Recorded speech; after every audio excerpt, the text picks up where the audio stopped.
Hello बच्चों। तो आज हम एक नया चैप्टर शुरू करने जा रहे हैं जिसका नाम है metal and non metal. Metal and non metal chapter आपको class 8, class 10th, class 11th 12th में भी पढ़ना है। ठीक है, लेकिन इस चैप्टर को मेनली तैयार किया गया है क्लास 8th के सिलेबस के अकॉर्डिंग। मतलब इस चैप्टर में आपको पूरा का पूरा बेसिक्स सीखने को मिलेगा। ठीक है, बिल्कुल इजी लेवल का टॉपिक है। एक ही वीडियो में आप साथ में बने रहिए, आपको मेटल एंड नॉन मेटल का सारा कॉन्सेप्ट हो जाएगा। हाँ, अगर ये वीडियो लंबा होने लगे तो मैं इसको स्प्लिट कर दूंगा 2 वीडियो में। ओके, सो चलिए देखते हैं। मेटल एंड नॉन मेटल पढ़ने से पहले मैं आपको एक कॉन्सेप्ट सिखाना चाहूंगा, एलिमेंट। ये एलिमेंट क्या होता है? जैसा कि हम सब जानते हैं, ये दुनिया में जितने भी सब्सटेंस हैं, इस दुनिया में जितने भी सब्सटेंस हैं, उस सब्सटेंस का सबसे छोटा फॉर्म कहलाता है एलिमेंट। इस दुनिया में जितने भी सब्सटेंस हैं उनका सबसे छोटा फॉर्म कहलाता है एलिमेंट। और अब ये जो एलिमेंट है वो ऑलरेडी छोटे छोटे पार्टिकल से मिलके बना होता है। उस पार्टिकल को कहते हैं एटम। चलिए एग्जाम्पल से हम समझते हैं। जैसे जितनी भी चीजें आपको दिख रही है और इवन जो दिख रही है या फिर जो नहीं भी दिख रही है, फॉर एग्जाम्पल मैं बात करता हूं ऑक्सीजन का। ऑक्सीजन O2, ये जो ऑक्सीजन होता है गैस, ठीक है, वो भी क्या है? एक तरीके का एलिमेंट है। जो ऑक्सीजन होता है वो भी एक तरह का एलिमेंट है। और उस एलिमेंट में भी छोटे छोटे पार्टिकल्स होते हैं, उस पार्टिकल को कहते हैं एटम। मतलब अगर मैं एक एटम ऑफ ऑक्सीजन की बात करूं तो वो कुछ ऐसा होगा कि ऑक्सीजन तो बहुत सारा है ना, पूरा ऑक्सीजन एक साथ एलिमेंट है, लेकिन उसका सबसे छोटा पार्ट क्या कहलाएगा? एक ऑक्सीजन का सबसे छोटा पार्ट हो जाएगा atom. Is it clear? Right, शायद आपको समझ में आ गया होगा ये एटम का मतलब। खैर, ये चैप्टर है एलिमेंट के बारे में। क्यों? क्योंकि जो एलिमेंट होता है, एलिमेंट को हम क्लासिफाई कर सकते हैं 3 पार्ट में। Metal, second non metal, non metal, and third one is metalloids. Metalloids. और इस चैप्टर का नाम ही क्या है? Metal and non metal. मतलब कि हम इस चैप्टर में एलिमेंट की बात कर रहे हैं। ठीक है, अब ये मेटल और नॉन मेटल क्या होता है और ये मेटलॉइड्स क्या होता है, हम पहले तो तीनों के बारे में देख लेते हैं। देखिए, अगर मैं इसका बात करूं तो यहां पर मैं आपको एक फिगर दिखा रहा हूं। जैसा कि ये फिगर आपको दिख रहा है, ये है आपका पेरियोडिक टेबल। ये है आपका modern periodic table. This is known as modern periodic table. और ये periodic table Henry Moseley ji के द्वारा बनाया गया है। ठीक है, modern periodic table, this table is formed by Henry Moseley. अब ये मॉडर्न पेरियोडिक टेबल में जितने भी अभी तक एलिमेंट हमें मिले हैं, वो सारे एलिमेंट को अरेंज किया गया है एक प्रॉपर मैनर में। ये पेरियोडिक टेबल आप सारे स्टूडेंट अपने पास जरूर रखना। मार्केट में ये 10-20 रुपए का मिलता है, आप उसे परचेज करके जरूर रखना, ये बहुत ही इंपॉर्टेंट है। ठीक है, तो अभी तक जितने भी एलिमेंट मिले हैं उनकी संख्या है 118। अगर मैं इस टेबल में आपको दिखाऊं तो इस टेबल में सबसे लास्ट में आपको यहाँ पे दिखेगा, ये जो आपको एलिमेंट दिख रहा है यहाँ पे, ये है 118। ओके, सो टोटल अभी तक जितने हम लोगों को एलिमेंट मिले हैं वो टोटल है 118। अब इस 118 में अगर मैं देखूं इस पेरियोडिक टेबल में, ये जो पूरा पार्ट आपको दिख रहा है यहां से लेकर के यहां तक, ये पार्ट, ये मैं रफली आपको बता देता हूं, ये कहलाते हैं metals. This is known as metals. और ये जो पार्ट आपको दिख रहे हैं, ये जो पार्ट आपको दिख रहे हैं यहां से, ये सारे पार्ट होते हैं नॉन मेटल्स। ये होते हैं आपके नॉन मेटल्स। और डायगोनली ये कुछ एलिमेंट आपको दिख रहे होंगे, ये कहे जाते हैं मेटलॉइड्स। मेटलॉइड्स, ठीक है। इनका नाम मेटलॉइड्स इसलिए है कि इनकी प्रॉपर्टी, इनकी सारी प्रॉपर्टी मेटल और नॉन मेटल के बीच में आता है। ठीक है, मेटलॉइड्स इस चैप्टर में हम डिटेल्स में नहीं पढ़ने वाले हैं। इस चैप्टर में सिर्फ हम सीखेंगे मेटल के बारे में और नॉन मेटल के बारे में। तो देखते हैं कि इस चैप्टर में हम क्या क्या कंटेंट कवर करने वाले हैं। ठीक है, तो देखिए यहाँ पर जो हम कंटेंट कवर करने वाले हैं वो कंटेंट है मेटल्स के बारे में, नॉन मेटल्स के बारे में।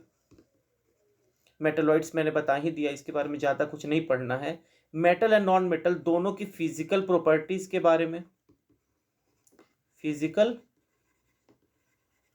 प्रॉपर्टीज के बारे में, और इन दोनों की केमिकल प्रॉपर्टीज के बारे में, केमिकल प्रॉपर्टीज के बारे में। और इसके बाद अगर थोड़ा सा एक और छोटा सा टॉपिक है यूजेस। ठीक है, application of metal and non metal, इनके क्या यूज है रियल लाइफ में। तो चलिए स्टार्ट करते हैं। मेटल जो होते हैं वो हमने देख ही लिया, पीरियोडिक टेबल में उनकी पोजीशन क्या है। अगर मैं मेटल से आपको बताऊं तो जो मेटल होता है इनकी मैं कुछ कैरेक्टरिस्टिक्स आपको बता देता हूं कि जो मेटल होते हैं वो कंपैरेटिवली थोड़े से हार्ड होते हैं, उनमें शाइनिंग होती है, थोड़ी सी चमक होती है, उन पे अगर स्ट्राइक करो तो वो आवाज़ करते हैं, यानी वो सोनोरस नेचर का होता है, राइट। इसके अलावा वो इलेक्ट्रिसिटी या हीट का गुड कंडक्टर होता है। ये सारी खासियत होती है मेटल्स की। ठीक है, अगर मैं नॉन मेटल की बात करूं तो वो हार्ड नहीं, वो कंपैरेटिवली सॉफ्ट होता है, उसमें शाइनिंग नहीं होती है, वो डल होता है। ठीक है, इसी के साथ अगर मैं बात करूं तो उसमें सोनरस नेचर नहीं पाया जाता है, वो bad conductor of electricity and heat होता है। ठीक है, तो ये हुआ नॉन मेटल का इंट्रोडक्शन। इंट्रोडक्शन में और कुछ नहीं जानना है, डायरेक्ट हम चलेंगे फिजिकल प्रॉपर्टी में। हम देखते हैं कि ये फिजिकल प्रॉपर्टी क्या होती है। अगर मैं बात करूं physical properties, physical properties of metal and non metal, ये फिजिकल प्रॉपर्टी क्या होती है। हम टोटल दो प्रॉपर्टी के बारे में पढ़ते हैं। फिजिकल प्रॉपर्टी में आ जाता है कि उसका अपीयरेंस, उसका कलर, उसका डिजाइन, उसकी जो एक्सटर्नल जो भी खासियत है वो सब हो जाती है फिजिकल प्रॉपर्टी के अंदर। और केमिकल प्रॉपर्टी में हो जाता है कि मेटल या नॉन मेटल किस चीज से रिएक्शन करके क्या बना रहे हैं। ठीक है, तो अगर मैं फिजिकल प्रॉपर्टी में बात करूं तो मैं एक एक करके आपको सारी प्रॉपर्टी के बारे में बताता हूं। फर्स्ट प्रॉपर्टी होती है जिसमें कि हम मेटल और नॉन मेटल के बीच में कंपेयर करते हैं, वो होता है मैलिएबिलिटी। अब ये मैलिएबिलिटी क्या होता है, जैसा कि अगर मैं मेटल की बात करूं ना तो मेटल मैलिएबल नेचर का होता है। ये जो मैलिएबिलिटी होता है वो मेटल में पाया जाता है, नॉन मेटल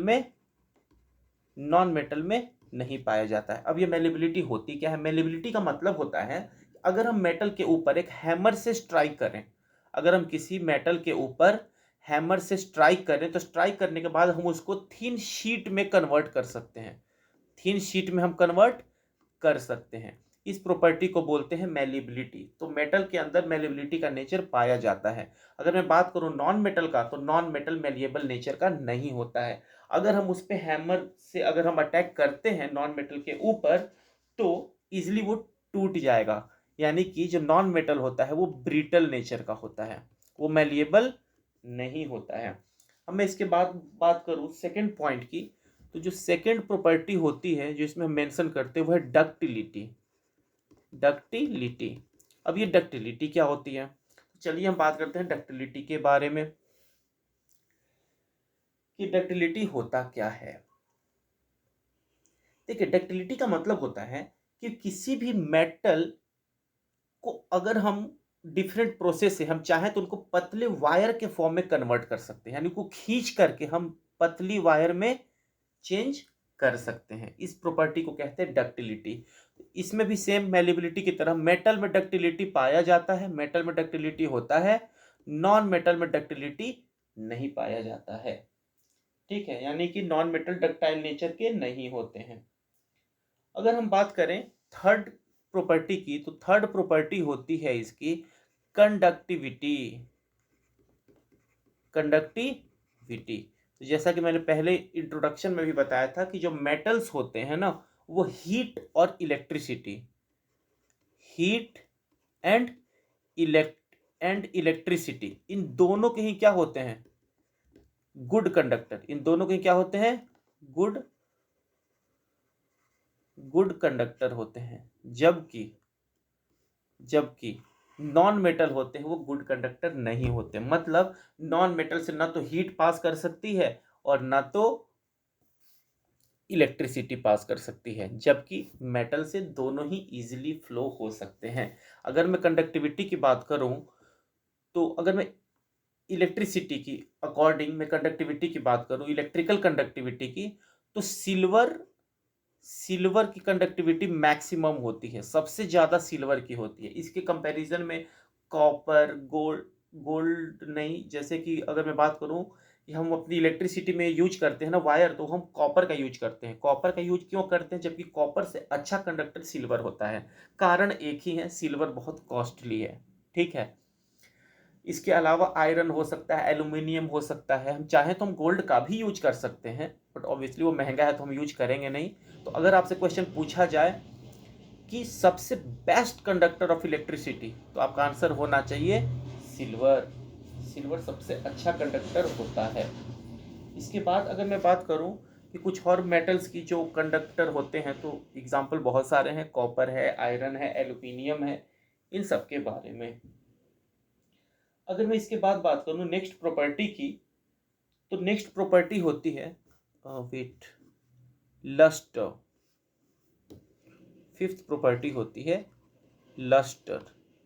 लस्टर का मतलब होता है कि मेटल जो होते हैं वो शाइनी नेचर के होते हैं। ठीक है। लस्टर मतलब उसमें चमक, उसमें शाइनिंग है कि नहीं, वो कितना चमक रहा है। तो हम सब जानते हैं कि जो लोहा होता है, एल्यूमिनियम होता है, कॉपर होता है, सिल्वर होता है, ये सब क्या है, बहुत ही ज़्यादा लस्ट्रस होते हैं। So we can say that easily कि जो मेटल्स होते हैं उनमें लस्ट्रस का नेचर पाया जाता है।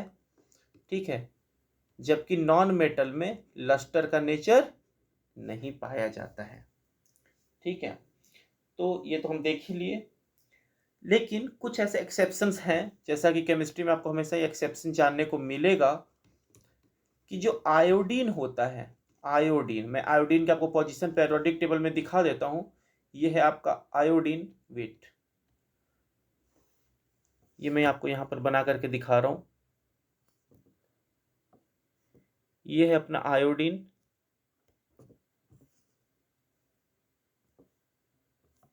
ओके वेट,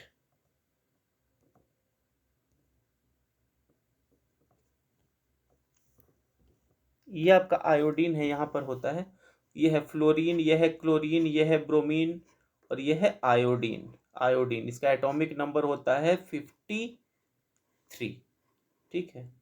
53 नंबर पे आता है, यहाँ पर आयोडीन होता है। तो अगर मैं बात करूं आयोडीन की,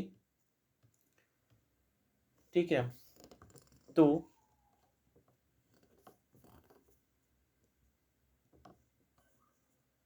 वेट,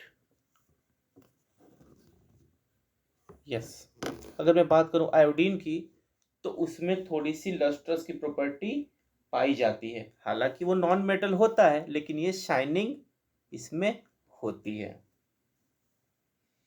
इसके बाद अगर मैं नेक्स्ट प्रॉपर्टी की बात करूं, तो नेक्स्ट प्रॉपर्टी होती है स्ट्रेंथ। तो अगर मैं कुछ एग्जांपल की बात करूं, जैसे कि आयरन, तो हम सब जानते हैं कि आयरन हो गया, कॉपर हो गया, ऐसा बहुत ही इनकी स्ट्रेंथ बहुत ही ज़्यादा होती है।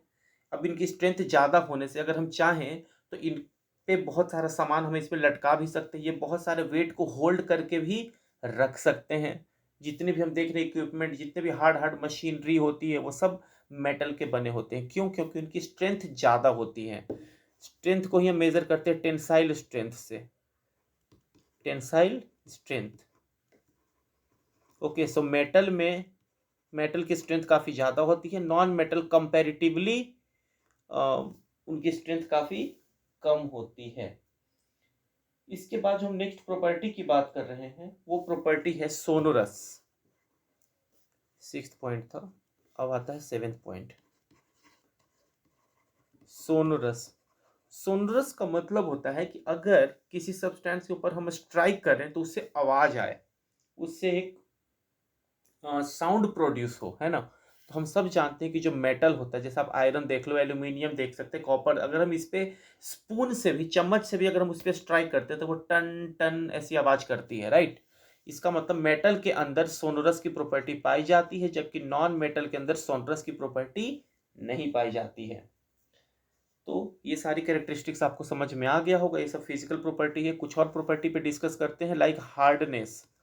हम यहाँ पर भी हम बता सकते हैं कि हार्डनेस, जो मेटल होते हैं वो कंपेरेटिवली ज़्यादा हार्ड होते हैं और नॉन मेटल में हार्डनेस नहीं पाई जाती, वो बहुत ही सॉफ्ट नेचर का होता है।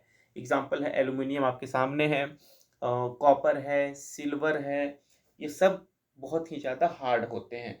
हालांकि इसका कुछ एक्सेप्शन फिर से है। अगर मैं एक्सेप्शंस की बात करूं, एक्सेप्शन, तो कुछ ऐसे मेटल हैं जो हार्ड नहीं होते हैं, वो काफ़ी सॉफ्ट होते हैं। For example sodium and potassium. मैं पेरियोडिक टेबल में ये भी आपको दिखा देता हूँ कि सोडियम और पोटेशियम कहाँ पर है। अगर मैं इसकी बात करूँ, ये देखिए, ये है आपका सोडियम एंड पोटेशियम। सोडियम का एटॉमिक नंबर होता है 11 और पोटेशियम का होता है 19। ये दो होते हैं। तो ये जो होते हैं वो कंपैरेटिवली कंपैरेटिवली क्या हम बोलेंगे, एक्चुअली में ये काफ़ी ज़्यादा सॉफ्ट होते हैं, जबकि है ये मेटल। सब जानते हैं कि मेटल होते हैं हार्ड, लेकिन ये दो मेटल ऐसे हैं जो सॉफ्ट होते हैं।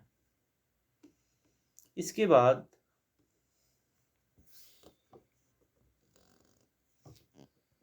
वेट,